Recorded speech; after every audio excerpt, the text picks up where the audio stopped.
Hello everyone, it's BYG Aigami back with another video. Now today we're going to be doing my Yu-Gi-Oh! The Dark Side Dimensions spoiler-filled spoiler review on this movie. Now I did a spoiler-free review on this movie, I'll link it down below, but let's jump right into it. The first thing I want to talk about is the visuals, and this is very important. You could tell Studio Gallup put a lot of time in this movie simply because the movie did not look bad at all whatsoever. Even the theater that I was at, it was complete shit. The projector wasn't as big as a normal one, and you could still see how beautiful and how detailed Dark Side Dimensions was. Like, everything about this movie in terms of visuals was just spot on. Even with the clips that 4K media released, such as the reanimated scene and we get to see Slifer, he just looked beautiful. And also when I got to see Obelisk as well. I think Obelisk and then Deep Eyes White Dragon were the most detailed monsters throughout that movie. Like, when we get to see Obelisk during the Aigami versus Kaiba duel, and I'll talk about that in my duel breakdown, you just see how freaking detailed Obelisk was.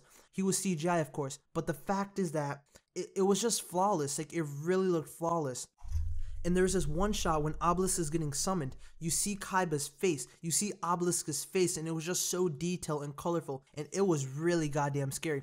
Especially when Kaiba delivers a Fist of Fury to Aigami, just the hand itself was so detailed. So you guys know my stance on how it looks visually. Let's get on to the voice acting. The voice acting was very good. Most of the characters did a really nice job. There are a few characters that, to be honest, did an impressive job. And you know who these people are. Kaiba did an impressive job. Eric Stewart, Wayne Grayson, Greg Abbey, I also think did an impressive job. Daniel J. Edwards did an impressive job as well. And one nitpick that I had about this movie was that Sarah sounded a little bit too old. And the fact is that you'd look at Sarah, you can look at her height, you can look at her age. Like, if she had a little bit more of a childish and less mature voice, I would have enjoyed the voice a little bit more, but I enjoy the character a lot. Let's actually talk about Sarah and her role in this movie.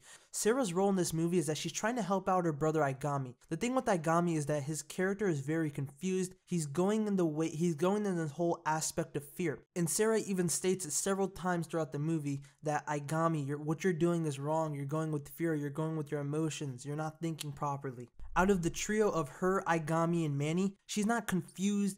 Her motives are very correct and they're positive. What she's basically trying to do is to save her brother. And she does a good job on doing that, because in the movie where she does stuff behind her brother's back just to save him. And that scene is basically where during the graduation practice, Yugi was basically giving his graduation speech, and then we see Aigami in the background, and then Sarah comes in and Aigami gives Sarah the piece of the Millennium Puzzle. Aigami entrusts Sarah with it, and then what Sarah does is later on in the movie, Yugi's building his deck and getting ready for that tournament that he's having with Aigami, Bakura, Tristan, and Joey.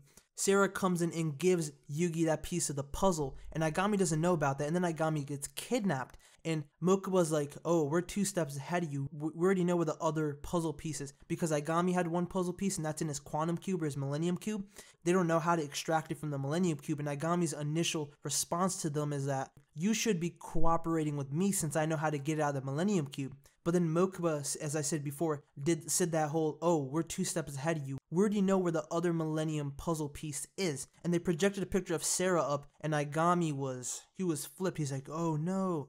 And the fact is that he couldn't talk with his sister. And a scene prior to that, Aigami gets kidnapped by Kaiba Corporation's men. And what they basically do is they use a deprivation mask on Aigami so he can't talk to the piranhas mentally, which is smart. This is only something Kaiba would think of. So Sarah constantly brings up that she has to save her brother. And we also get a lot of the information about their cult called the Piranhas through her. She's basically the main source. We also get a lot of information through Aigami as well. But it's basically her and then Shin, who I will be revealing later on throughout this spoiler review.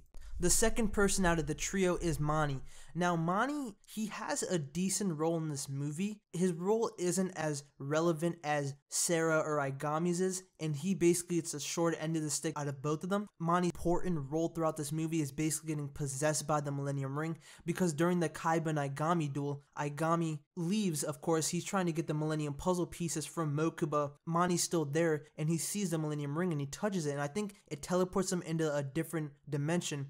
And Mani's like all corrupt and shit. And then he comes back later on throughout the movie. And the scene where he comes in is when Aigami basically puts Joey in a dimension, and basically that reality consists of Joey's memories. Aigami's basically commentating in Joey's mind saying, Joey, do you remember your first laugh? Do you remember the first time you did this? Do you remember this, that? Because basically it's his memories. That whole world runs on Joey's memories. And once Aigami erases all of Joey's memories, because Joey's running and everything's dissolving, basically hinting towards the fact that his memory's about to get erased, then he's gonna die. And Joey doesn't die because, and this hit my heart so much, Joey doesn't die because he thinks of one everlasting memory, and that's friendship, and that's also a Tim. A Tim comes in, and of course that's not the real Tim, that's from Joey's memories. Alright guys, note that's not the real Tim, that's from Joey's memories. And what that Tim does is, somehow from friendship, it blocks the powers of the Pranas, even the Prana members, because prior to that there's a scene of Bakura and Aigami meeting, and Aigami wants revenge on Bakura because Bakura technically killed Master Shin in that individual Ashadi. And this is crazy. This was like a whole 180 plot twist type of thing, because they talked about Master Shin a lot, and it wasn't until Yugi meets up with Sierra at the game shop and she talks about Shadi Shin, their master, and that's when we get that whole backstory on the Pranas. But basically Bakura has this flashback with Aigami in it because Aigami was there, and prior to that we get information that Bakura's father was an antique collector and they lived in Egypt before settling down in Domino. So the flashback consists of Shadi in the Shrine of the Millennium Stone, or where the ceremonial battle took place, and he says that when all 7 Millennium items return here, you guys will get your power, but if the Pharaoh does come back, then you guys will lose your powers. And that's basically one of Aigami's motivations. I'm going to do a whole video talking about Aigami's motivations, but one of his motivations is that he wants to keep his powers, or he wants to keep the Prana's powers as a whole. But while Shadi's talking to them, he talks about this whole fear and hatred, about how children can understand things better than adults can, and that a child's judgment has not been consumed by hate and fear. And the thing is, this is an innocent Aigami that got rescued by Shadi.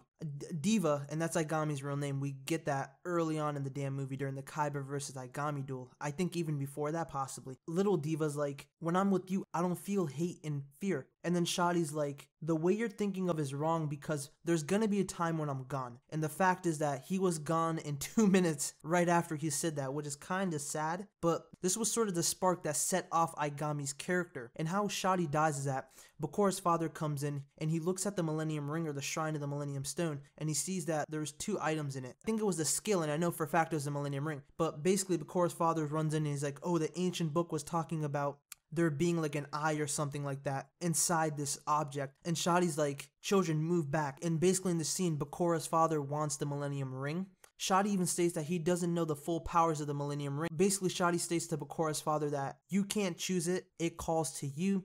And Bakura's father picks up the ring and puts it on his neck, and it just shakes, and skulls just start coming out of nowhere, and it pushes him away. And Bakura's father's about to die, and Bakura runs up to him. Bakura's father says to his son, where's the ring? And his final words are basically shit to his son. He just talks about the ring. He has such obsession with the ring, which basically led to his son's fate for like 4 or 5 years, which was being possessed by the Millennium Ring. Bakura puts on the Millennium Ring, and we see Yami Bakura. We see a young Yami Bakura in the evil inside the Millennium Ring, and Yami Bakura throws like this spirit ball or ki blast, whatever you want to call it, that basically blows Shadi all the way, and he dies. And Aigami's looking at him. Aigami's crying. He's just sad. And Shadi's like, you're taking up the powers of the Prana, and gives him the Millennium Cube. And I'm talking so heavily about this because it's important to the story. And I'm not going to go fully in depth about each scene of the movie, but I'm just going to be talking about key parts. And this is where the spark happens. This is why Aigami has such a evil, corrupt look at life. It's because of Shadi dying and Bakura killing him. The fact that Bakura killed Shadi sets off a lot of the reasons in this movie. And also a Tim returning. But talking a little bit about a Tim saving Joey through the memory scene, what I liked about this scene is that they played the old nostalgic, the dub theme, when Grandpa in episode 1, titled The Heart of the Cards, couldn't handle Kaiba Corporation's hologram system. So he was in the hospital, and Taya was like, Yugi, let's draw this friendship symbol. And they all draw it, and they played that doo-doo, and they were playing that in the back of DSOD, and man, my face lit up with just a pure smile.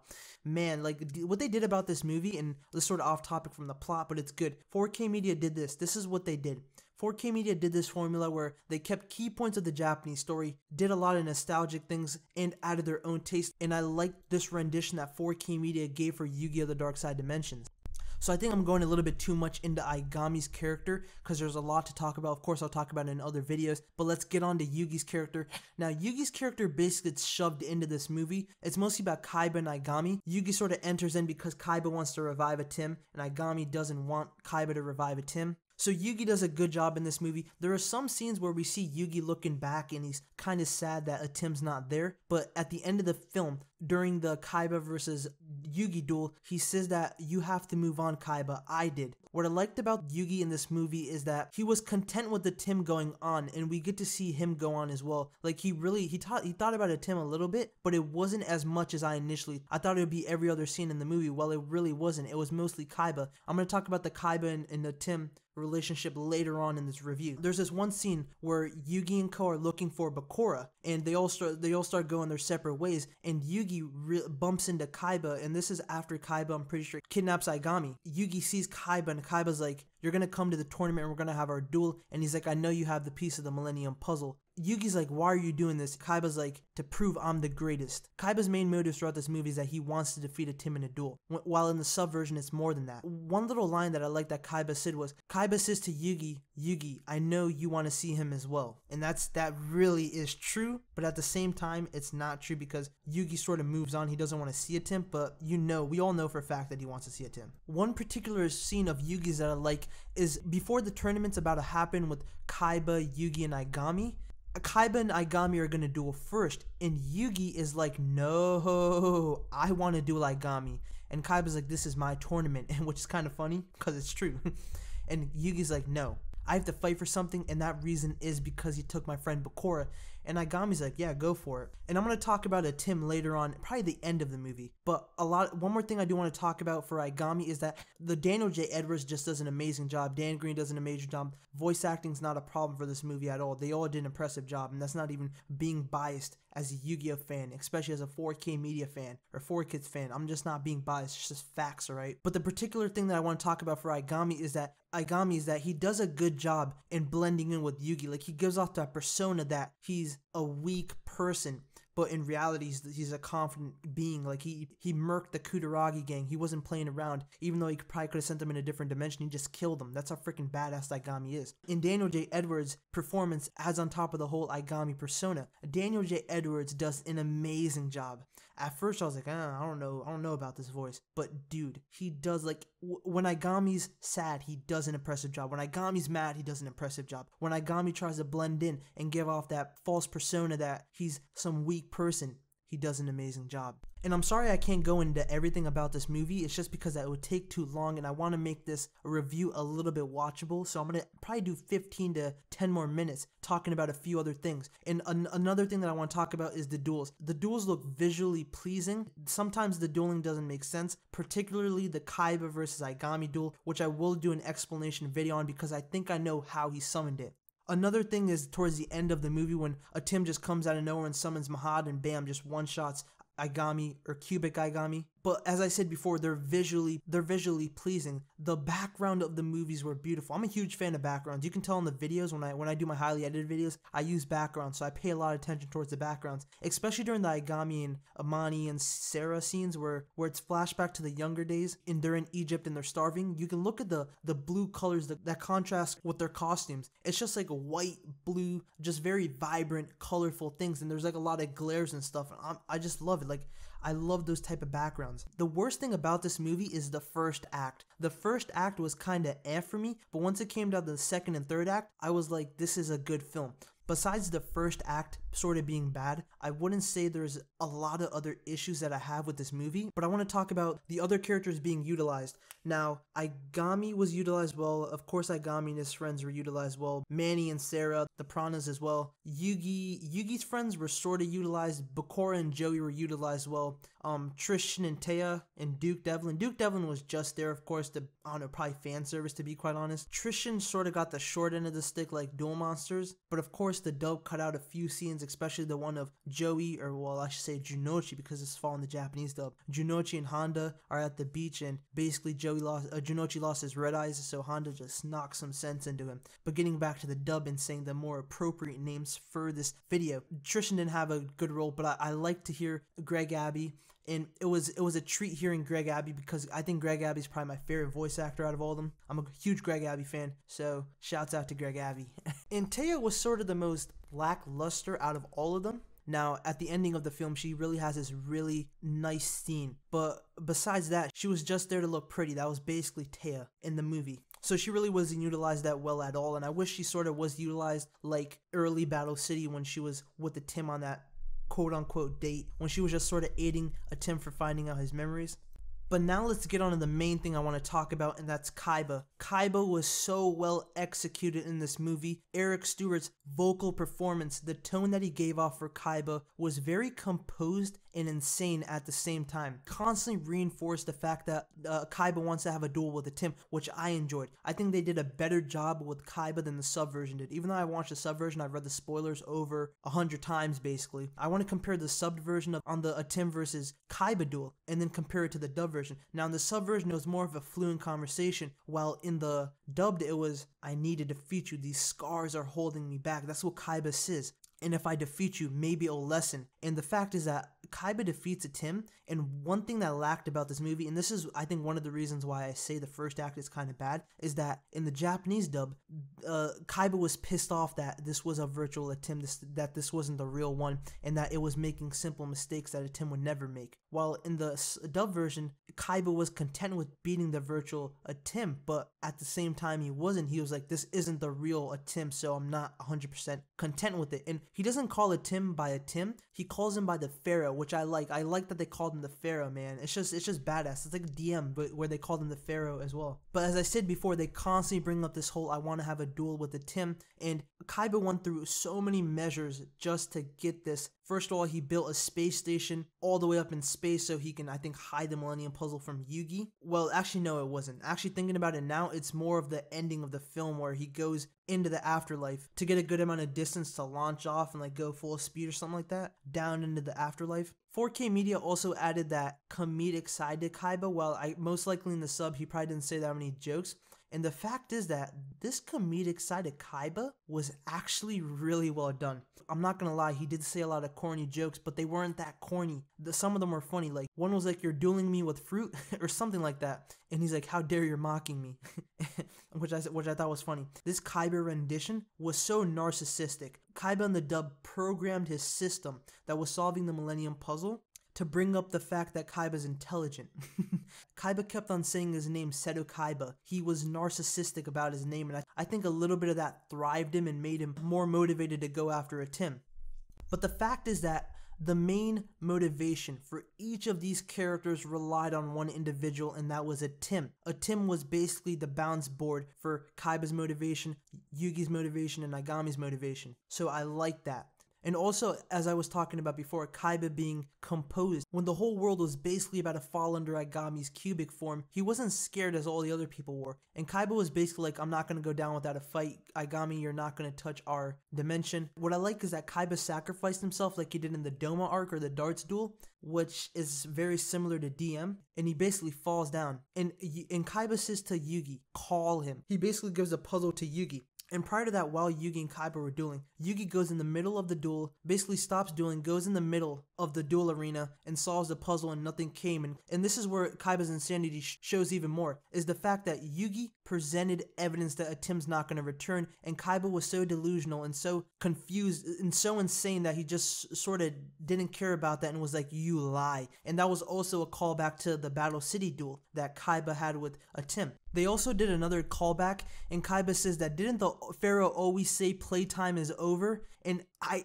instantly knew that was a reference to episode 1 titled The Heart of the Cards. And a lot of the scenes are actually sort of little hints and references from the first episode of Yu-Gi-Oh! And some other scenes through Battle City.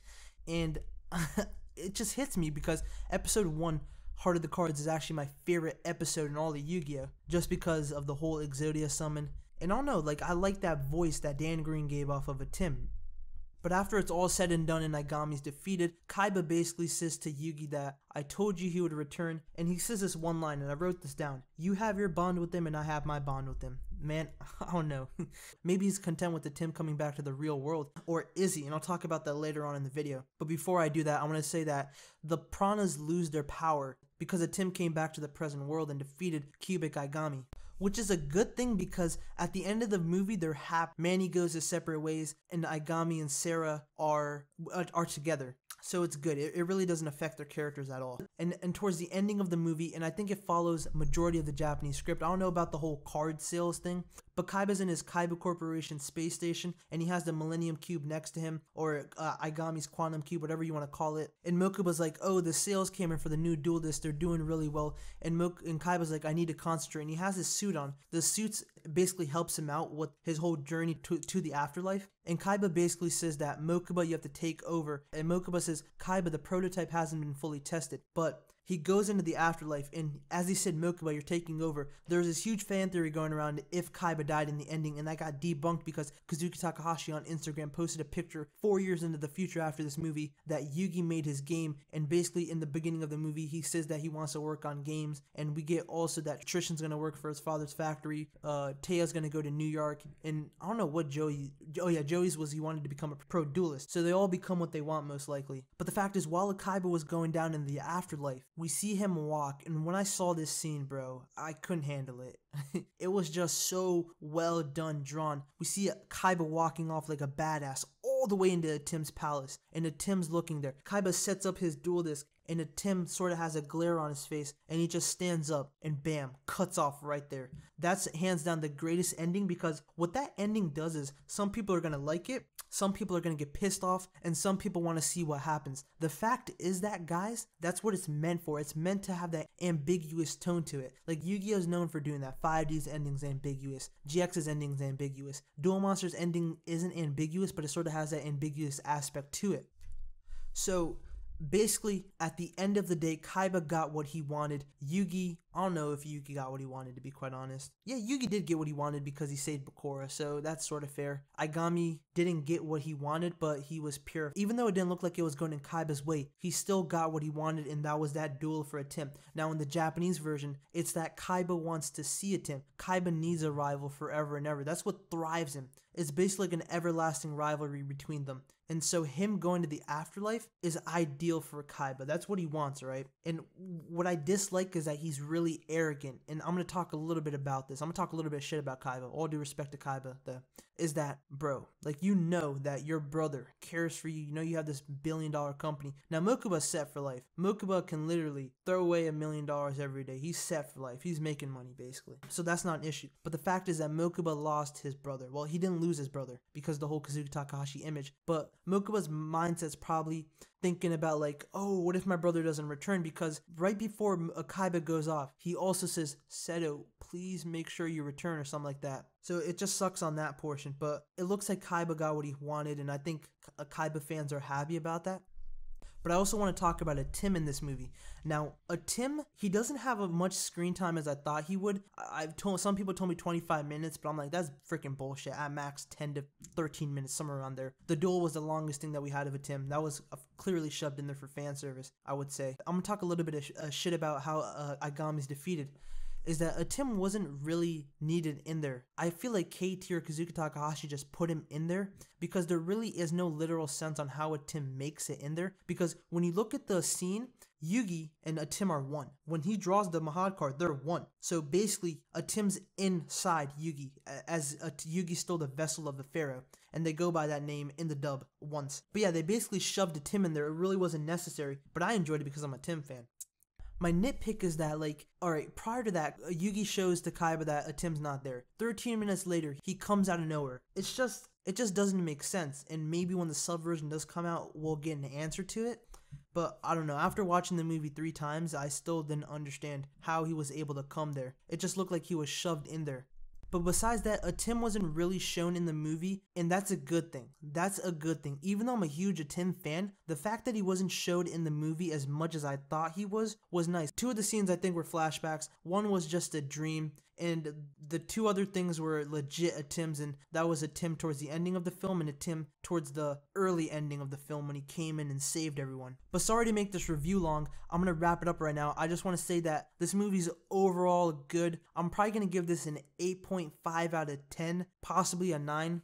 no movie deserves a 10 out of 10. There's no such thing as a perfect movie. And also this movie sort of lacks making sense in some portions, but besides that, there's really no flaws about it.